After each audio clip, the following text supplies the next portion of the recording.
Portions of the following program are transcribed.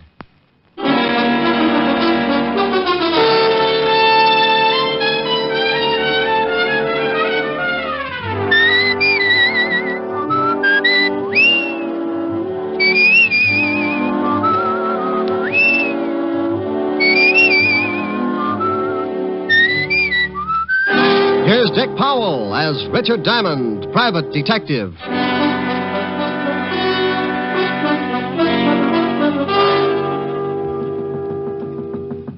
Yep, door's open.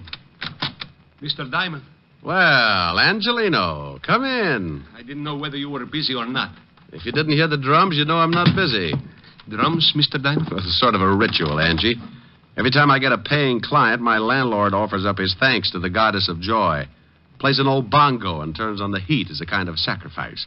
I see. Oh, no, you don't. You're too normal. What's the trouble, Angelino? The pig's knuckles in your butcher shop got arthritis?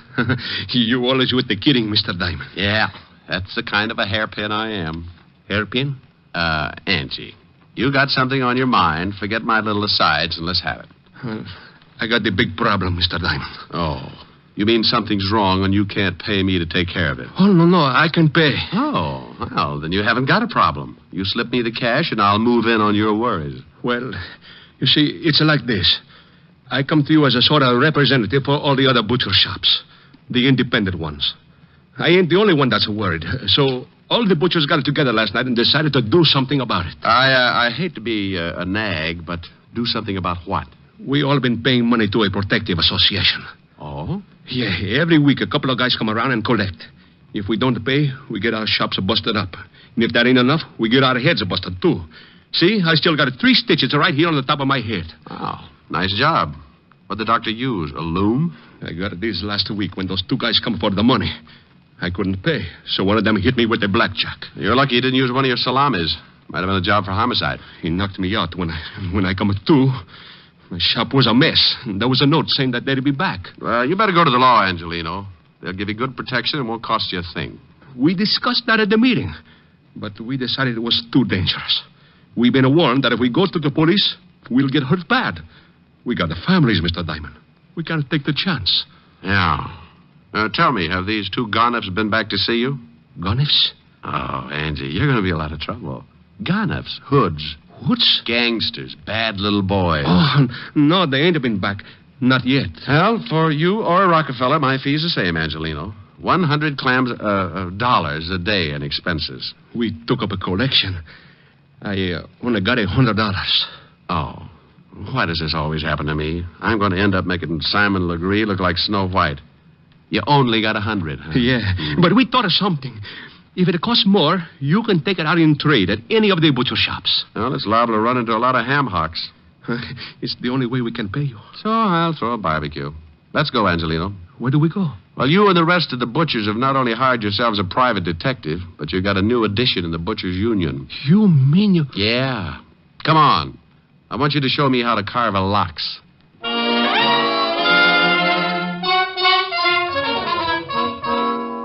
Well, that's what happens when your reputation gets around to the butcher shops. I'd been buying cold cuts from Giuseppe Angelino for the past 2 years and telling him what a great detective I was. I should have known he'd never take my word for it, so now I had to prove it. His shop was over on 10th Avenue, so we walked over and went in. He took me around behind the counter and handed me a white apron. I don't get it. Why you want to be a butcher? Well, Angie, you want me to get a line on these 2 guys who do the collecting, don't you? Sure. Well, I can only think of 2 ways I could watch them and not look suspicious. Make like a butcher or crawl in with the ground round. Huh? Think what would happen if someone looked down for the price of ground round and caught it staring back at them. Oh, that's a good one. That's pretty good. Oh, now, come on, Angie. It wasn't that funny. You got my $100, ain't you? It's a riot. Yeah. Well, come on. Let's show me what happens with this butcher racket. Customer. I'll show you later. Well, nothing like learning fast. Let me handle the sale. Think you can? Here she comes. Good morning, Mrs. Hennessy. Oh, good morning, Mr. Angelino. Business must be good. I see you have a new butcher. Yes. This is a Mr. Hangtooth. Hangtooth? Hangtooth? Good morning, Mrs. Hennessy. Something I can do for you? Oh. Yes.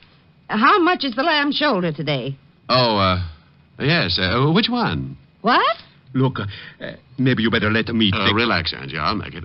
Which shoulder would you like, Mrs. Hennessy? Well, is there any difference, young man? Oh, yes. You see, this lamb is really a ram. A ram? Oh, sure. You hurt his shoulder playing against the Eagles 2 weeks ago. We're also selling his shoulder pads at 21 cents a pound. Mr. Angelino. You'll find him hanging in the back with the spare ribs. Now, if you can tell me which shoulder you want, I'll wrap it up and send it off tackled between the liver and the knishes. Well, I never... Well, of course you haven't. That's the trouble with you people. Now, here's a nice little ram that played his heart out. Oh, by the way, the heart is a special today, 11 cents a pound. Angie. Is she gone? Like a laundry in a tornado. What for you want to do that, Mr. Diamond? She was one of my best customers. I wanted to get her out of here, and I wanted to get her out in a hurry. But why do you have to do it like that? Not a lamb, a ram. Which shoulder do you want, Miss Hennessy? Look, Angie, I'm sorry, but you can explain it to her later. Just as she came in, I spotted 2 guys heading this way. When they saw her, they backed off. They're standing across the street right now. Where? Right over there, in front of the cigar store. Hey, one of them has got a hatchet. Oh, no, not that one. You're looking at the Indian. Over there. Oh, yeah. Hey, that's them. That's the 2 guys who hit me on the head. They're the ones who come around to do the collecting. Well, they're coming again. You better duck. I'll take care of it. You be careful. They're pretty rough monkeys. Go on, now beat it. They're almost here. Yeah. I'll be in the back. One meatball, I got you under my skin. Well, good morning, gentlemen. What can I do for you? Where's Angelino? Oh, well, he's out buying some old buffalo. I'm the new assistant. Buffalo? Red, shut up. And get your hand out of the pickles. All right, now tell me, new assistant, when'll he be back? Well, that's hard to say. These buffalo are in Wyoming. Oh, yeah. Carl, I think this guy's trying to be funny. You win yourself a lamb chop. How'll you have it, with or without the bloomers? You know something, Red? I think you're right. What's your name, laughing boy? Hangtooth. Hangtooth? Oh, I'm going to have more fun with that. It throws everybody. Well, look, Hangtooth. You know who we are. How many guesses? You won't even need one. We're in a hurry. We're collectors. We put all the scraps out in the back in a can. You can't miss it. I don't like you. Well, I have a friend. Maybe we could double date. Look, let's stop the clowning. If Angelina didn't tell you about us, it's going to be too bad for you. We're here for some money. We get it every week. $25. Yeah. Last week, Angelino didn't have it, so he accidentally hit his head. We figured that all that blood would make him remember it this week. Well, I'm sorry, friend, but Angie didn't say anything about it.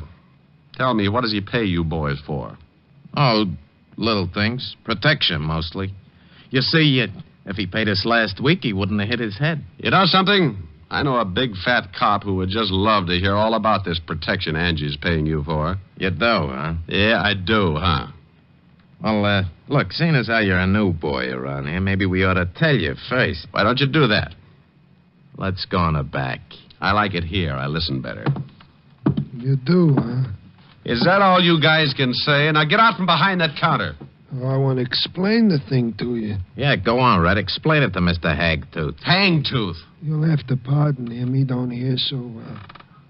How's your hearing, Hangtooth? Depends on what I'm listening to. If it's dull, I might end up with an ear trumpet. You might end up with one whether it's dull or not. Now, seeing as how you're working for Angelino, you're going to need protection, too. So let's have the $25. I want to know what I'm buying. Sure. Here. Oh, now, don't you know it isn't nice to go around breaking up showcases, and especially with that nasty old sap? Well, you never know when things are going to get busted, see? Now, don't you think you need protection, Mr. Hangtooth? Tell you what I'll do. I'll pay you for protection if you'll pay me. Pay you? For what? Well, you never know when things are going to get busted. Like your jaw, maybe. Why, you... Hey, Carl, help me. Yeah, sure I'll help. This looks like my head breaking day. Got his legs. All right, hold him. I'll tap him good. Give it to him again. Oh, he's a rough one, ain't he? Yeah. kick me in the mouth, will you? Hey, Red. Let me try that, huh? Hank do turn such a pretty color when you kick him like that. He's out. You think he gets the idea?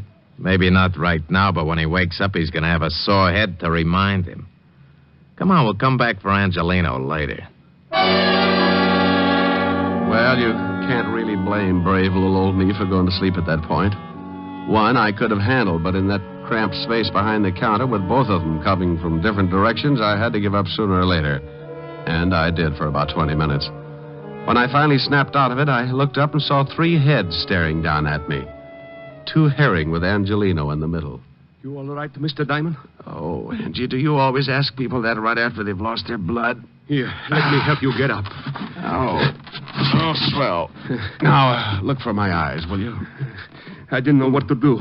I guess I should have called the police. Oh, why, Angie, you're really beginning to think for a change. Oh, let me sit down. But when I thought about calling the police, I also thought about my family. Those 2 men might have beat up my family just like this. Yeah, I guess you're right. You take the $100, Mr. Diamond, and forget about this. It's too dangerous. When they come back, I'll pay them the money and nobody gets hurt. Look, I can understand why you're scared, Angie. Those 2 headhunters aren't kidding, but you can't let them get away with it. I can, and I will. I ain't taking no more chances.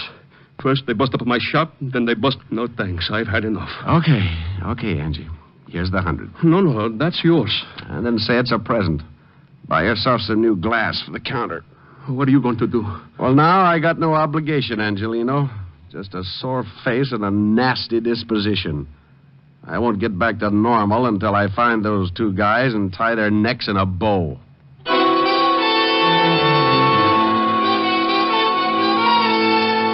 I left Angelino's shop and headed for the 5th Precinct Police Station. I wanted to look up 2 sure bets for the police gallery. One named Carl, the other Red. 2 guys who went around scaring poor little businessmen like Angelino. By the time I reached the station, the aches from the beating were making me very unhappy, and when I walked into the squad room, I spotted something that didn't make things any better. Yeah, what are you... Holy cow, Diamond. Well, Otis, I'm glad you noticed. It means I put myself together all right. What's the matter with your voice?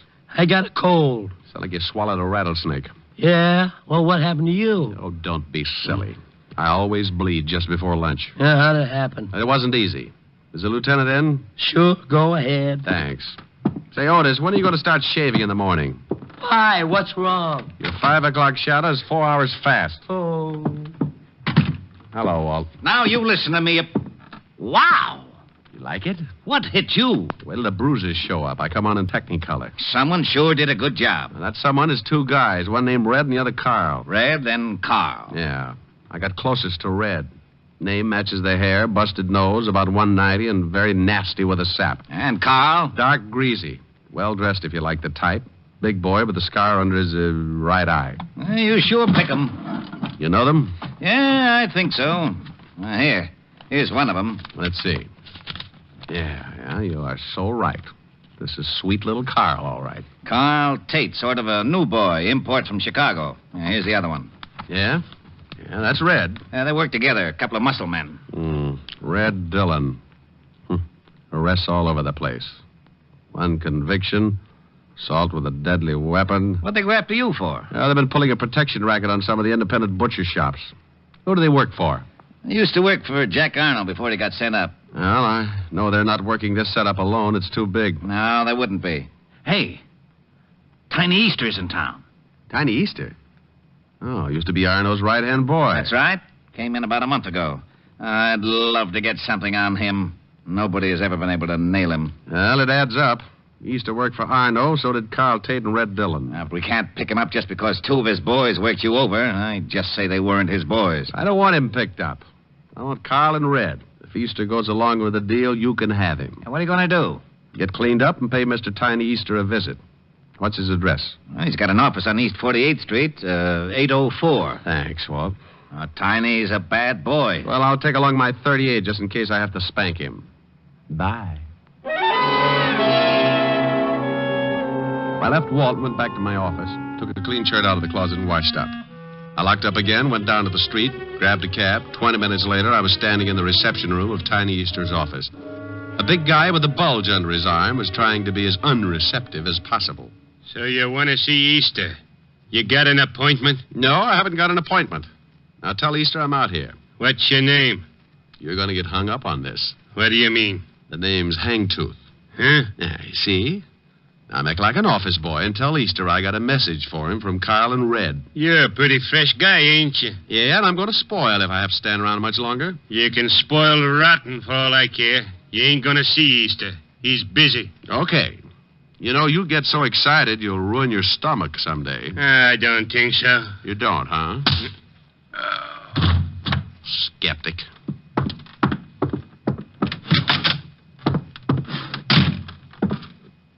What do you want? I'm collecting scalps. Well, good for you. How'd you get by Lefty? He's tied up with a stomach ache. Swallowed a fist. All right, so you got muscles. Also, you got a pushed-in face. Lefty do that? Carl Tate and his blood brother Red. Oh? What'd you come to me for? They're working for you, aren't they? You smell like a cop. Name's Hangtooth. I doubt it. Good for you. I'd hate to go through that again. I'm a private cop. Why, not good for you. I was in a butcher shop when your two boys wandered in and started playing squash with me. I don't like to get pushed around, Easter. And I don't like your racket. I want Carl and Red. And if I get you along with them, the state'll hang a medal on me. Looks like you kind of got nothing to lose. Look at it any way you like. Now, what about your two playmates? Well, I don't know what you're talking about, Seamus. I never heard of those two guys. I don't think you understand, Tiny. I'm pretty mad. I'm going to find these two guys, and I'm going to do it even if I have to be unpleasant with you. Why, Mr. Hangtooth, what do you mean by unpleasant? You break a leg, that's unpleasant. Oh? Well, I got something in this drawer might change your mind. Yeah? Oh, my hand. Okay, a busted hand. Unpleasant enough? Take your foot away. You're breaking it in two. Drop the gun in the drawer. Okay. Now, let me explain it again. If you go out and shoot 12 people tomorrow, I'm going to be sore about it. But when you start intimidating a bunch of hard-working little guys and their families, I go off like a skyrocket. Then when a couple of your cheap gunsols push me around, I explode. Look, friend, I tell you, I don't know these guys. Look, Easter, please believe me. I don't know. You worked with him in Chicago. I'm telling you the truth, Easter. I'll work you over like an eggplant in a subway. Look, whatever your name is, I got boys. They'll take care of you. Who's going to tell him to do it? I am. With your mouth swollen shut? Now, where do I find Carl and Red? Golly, you knocked one of my teeth loose. Then I got 31 to go. I guess you really don't understand. Yeah, friend, I understand. Now, where are they? You still need some encouragement? No, that's all right. In a warehouse by the 14th Street docks. What warehouse? Rogers and Sons, big sign on the top. Mind if I use your phone? Yeah, go ahead, by all means. Don't you know it's not polite to listen, Easter? Well, what do you want me to do? Go to sleep.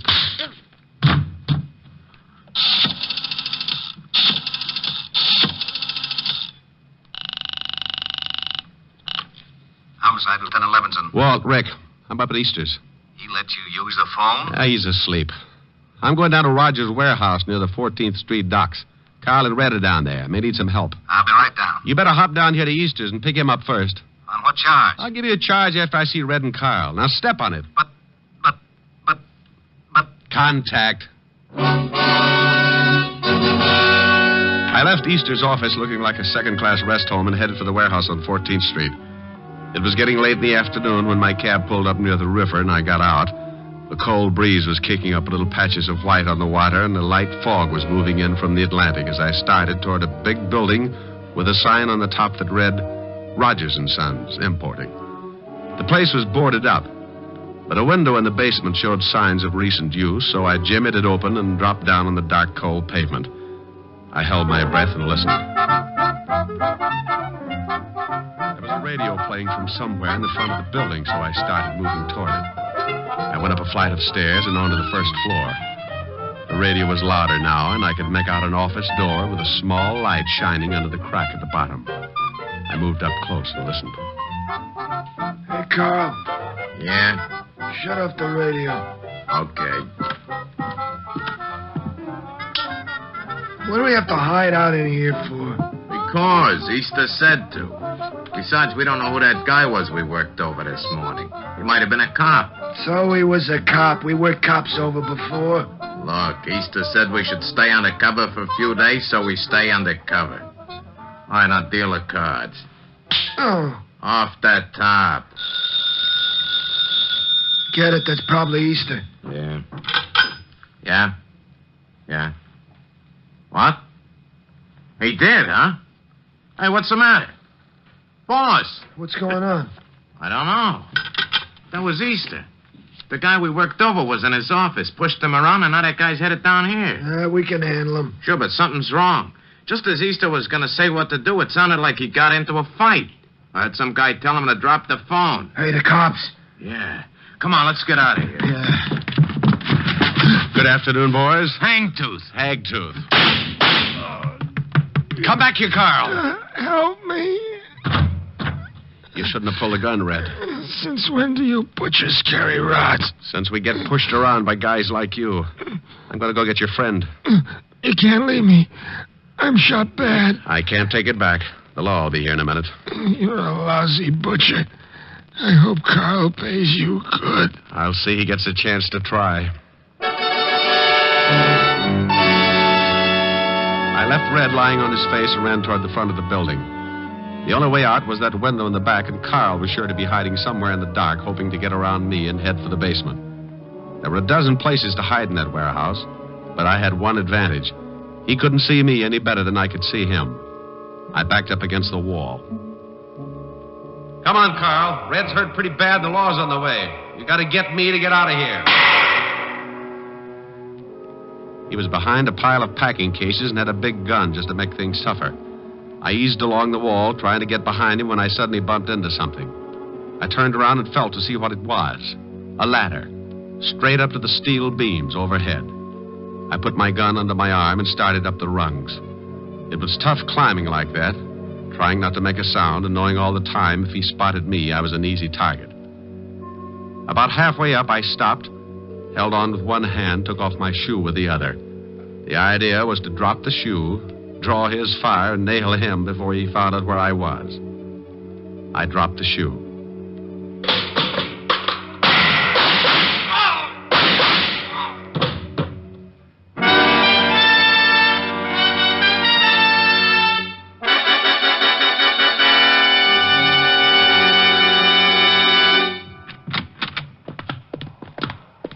Otis. Okay, only take it easy. I can't see nothing, Lieutenant. You can't say nothing either. Shut up. You sound awful. Oh. Rick. Rick? Walt?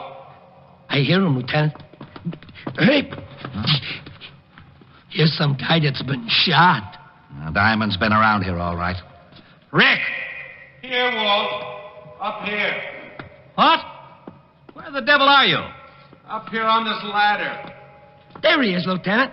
See? Where my flash is. Now, what are you doing up there? I had to get Carl Tate. He's over there behind those crates. Now get me down. Well, why don't you climb down? Walt! Not in front of Otis. Oh, I forgot. Otis, go outside and call the fire department. Fire department? Yes, and tell them to bring a net. What? Will you get a move on? Oh, okay. Rick. Yeah? Now you stop that! Oh, okay. But it's so seldom that I ever get a good laugh at your expense. Okay, but you know this is a serious thing with me. How far up am I? I'd say about 40 feet. Oh. Now, take it easy. Just don't look down. Walt, Yeah? promise me something? I won't tell Otis. I'll say you got stuck up there. Thanks. What did you go up there for, anyway? I told you. I had to get Carl Tate. I just didn't think until I was up. Imagine the guy who shoots it out with two of the toughest torpedoes in town having a horrible fear of heights. Boy, if that isn't one for the books. You know, I'll never forget the time that little blonde trapeze artist got stuck. Walt? Yeah? I hate you.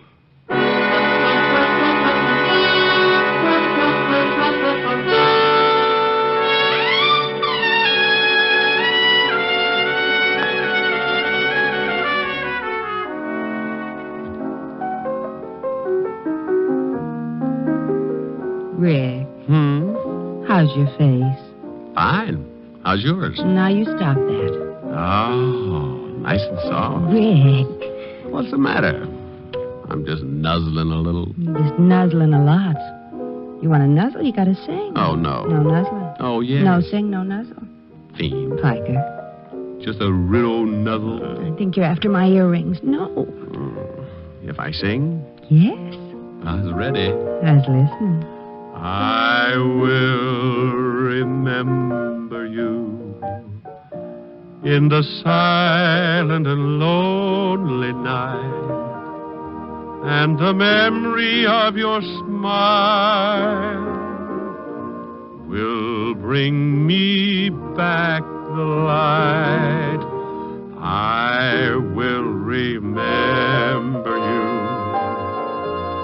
when the leaves lie upon the ground, with the memory of a kiss in summer found.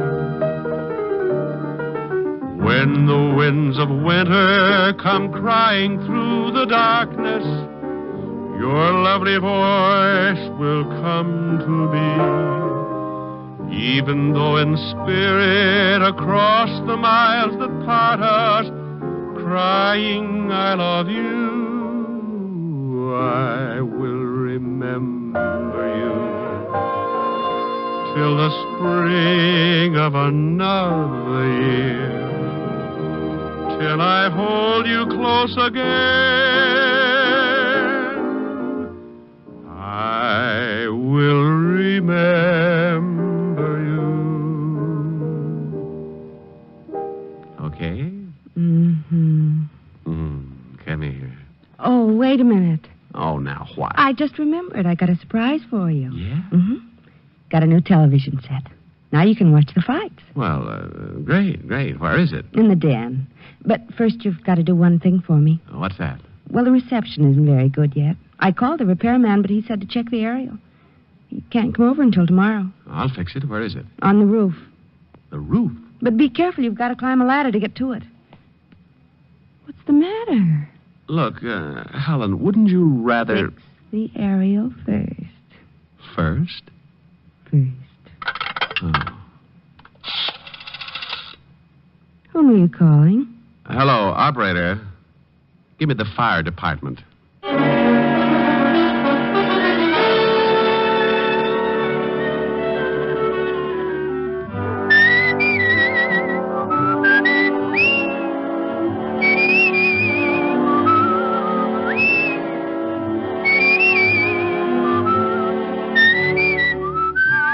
You have just heard Richard Diamond, Private Detective, starring Dick Powell. Helen was played by Virginia Gregg, Lieutenant Levinson by Ed Begley. Also in our cast were Wilms Herbert, Nestor Paiva, Paul Frees, and David Ellis.